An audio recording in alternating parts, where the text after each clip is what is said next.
The Jewish Story. This week's story from the Holocaust is taken from the book The Jewish Emergence from Powerlessness, written by Yehuda Bauer.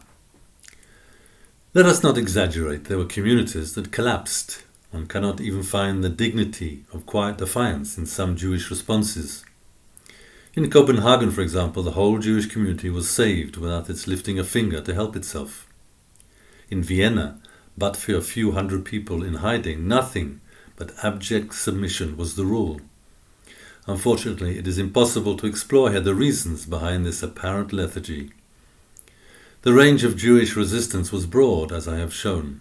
Armed, unarmed, but organized, semi-organized or semi-spontaneous. Let me conclude with a form of resistance which I have saved to the last because it is the most poignant. My example is from Auschwitz, and I am relating it on the authority of the late Yossel Rosensaft, head of the Bergen-Belsen Survivors Association. Yossel was also a graduate of Auschwitz, and he testified that in December 1944, he and a group of inmates calculated when Hanukkah would occur. They went out of their block and found a piece of wood lying in the snow. With their spoons, they carved out 8 holes and put pieces of carton in them. Then they lit these and sang the Hanukkah song, Ma Oz Tzor Yeshuati.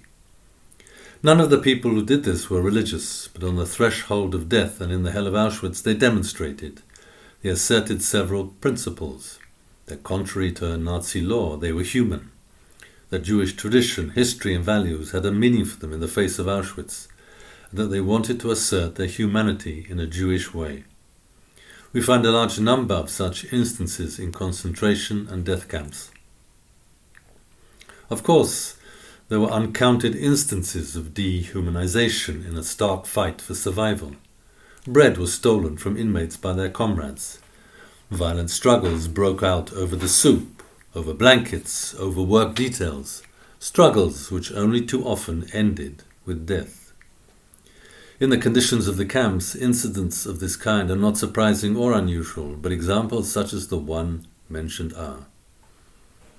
The few Jews who did survive could not have done so without the companionship and cooperation of friends, and friendship under such conditions is itself remarkable. I think the story of Kosovo is also appropriate. It exemplifies most vividly the refusal of so many Jewish victims to yield their humanity in the face of impending murder. Kosovo is a small town in eastern Galicia, and it had a Judenrat which was not different from others. On Passover 1942, the Gestapo announced it would come into the ghetto. The Judenrat believed that this was the signal for the liquidation of the ghetto and told all the Jews to hide or flee. Of the 24 Judenrat members, 4 decided to meet the Germans and offer themselves as sacrificial victims to deflect the wrath of the enemy. With the ghetto empty and silent, the 4 men sat and waited for the executioners. While they were waiting, one of them faltered. The others told him to go and hide. The 3 men of Kosovo prepared to meet the Nazis on Passover of 1942.